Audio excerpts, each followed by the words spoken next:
O Censo Demográfico 2022 deve ser encerrado este mês. Aqui em Maringá, as equipes do Censo estão realizando ações para acelerar a fase final do levantamento. E vamos conversar sobre este assunto com o coordenador regional do Censo Demográfico 2022, Sérgio Ricardo Braga da Silva, que está aqui com a gente no estúdio.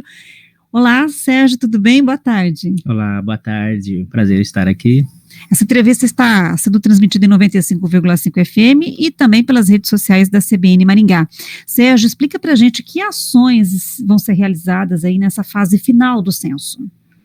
Na verdade, no próximo sábado agora, vamos fazer uma atividade de panfletagem ali nas imediações do Teatro Reviver, ali na esquina da Cerro Azul com a JK, com a Avenida JK.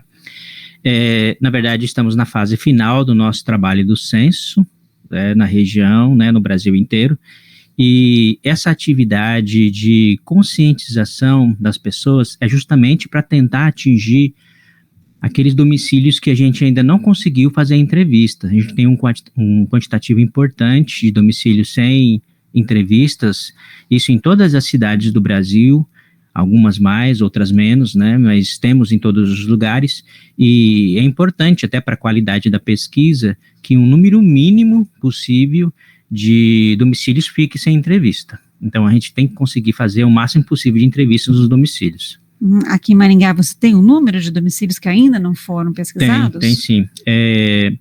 Maringá está numa situação até razoavelmente boa, A gente tem regiões mais críticas, mas de uma forma geral, a gente está com uma situação boa, Temos em torno aí de 12% de todos os domicílios com moradores, aqueles domicílios que a gente já passou até o final do ano passado, e identificamos que são domicílios que têm moradores, ao todo são 157 mil domicílios nessa condição, que são domicílios, residências que em agosto do ano passado haviam moradores. Então desses 157 mil, 12% a gente não conseguiu fazer entrevista.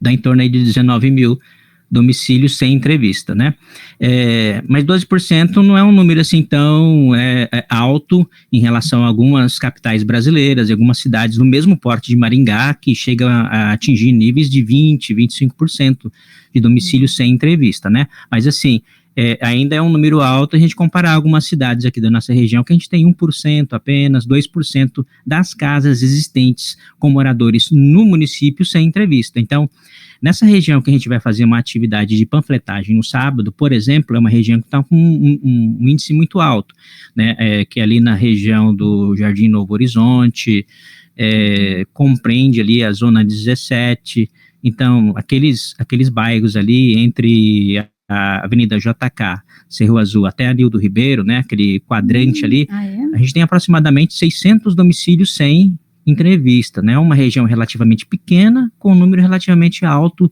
de domicílios que a gente não conseguiu realizar a entrevista. Então a gente vai intensificar o nosso trabalho de divulgação justamente nessas áreas do município de Maringá, que a gente precisa aumentar o percentual de coleta. Vocês vão fazer uma divulgação, uma panfletagem, mas as entrevistas vão ser feitas quando?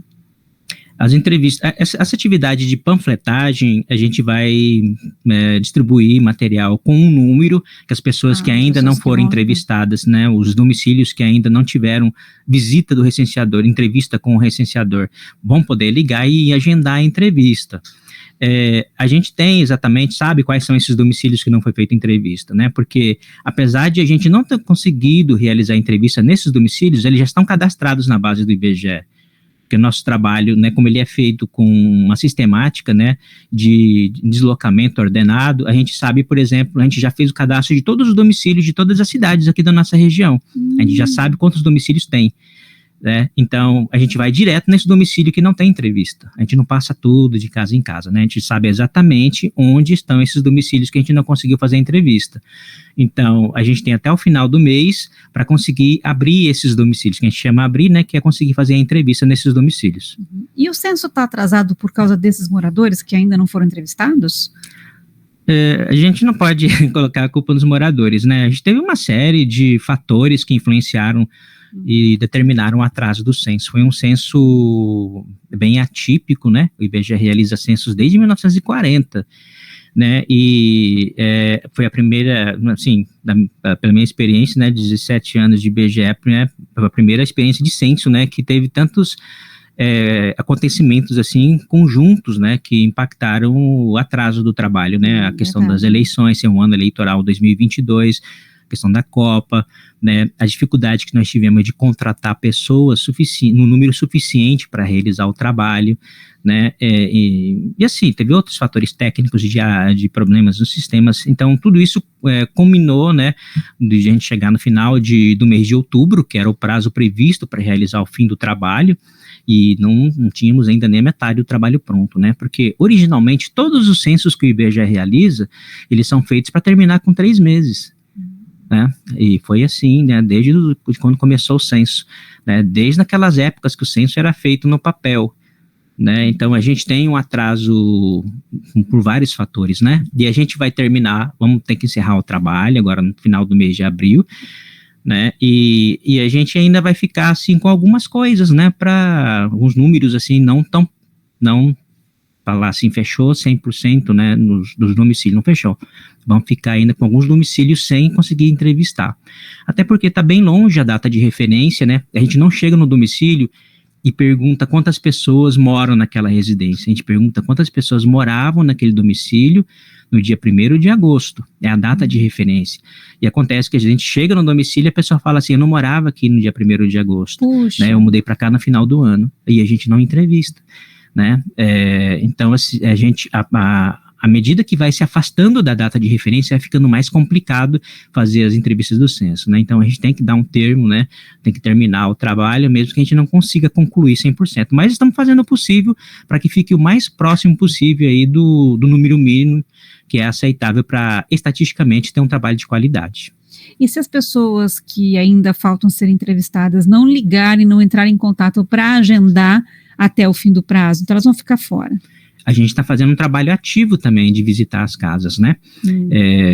A gente está falando no caso específico aqui de Maringá, mas vamos exemplificar que Sarandi, né, fazendo parte também da região metropolitana, Sarandi no começo de janeiro, a gente tinha aproximadamente 26% dos domicílios sem entrevista, né, e estamos chegando próximo a 10 agora, diminuímos bastante de janeiro para cá, com um trabalho ativo de recenseadores que ainda estão visitando os domicílios e fazendo as entrevistas, mas nesse sistema que eu falei para você, né, a gente já sabe quais são os domicílios que não tem morado, que tinha morador na data de referência, e estamos indo diretamente nesses domicílios fazer as entrevistas, então a gente está conseguindo realizar um trabalho, né, ainda, mesmo com todas essas dificuldades, fazer o trabalho de coleta. Mas aí, aqueles domicílios, vai ficar um número, né, vai ficar um número, sim, de domicílios sem entrevista, chegar ao final do mês de abril, que a gente não vai conseguir, nem o morador vai entrar em contato com a gente, e nem a gente vai conseguir encontrar, mesmo passando inúmeras vezes na casa deles, deixando panfletos, né, fazendo todo esse trabalho de divulgação que a gente está fazendo.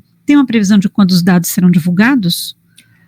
Os dados mais brutos, que são aqueles de quantidade de população, a gente divulga de uma forma bem rápida. Então, já no começo, no decorrer do mês de maio, a gente já vai ter.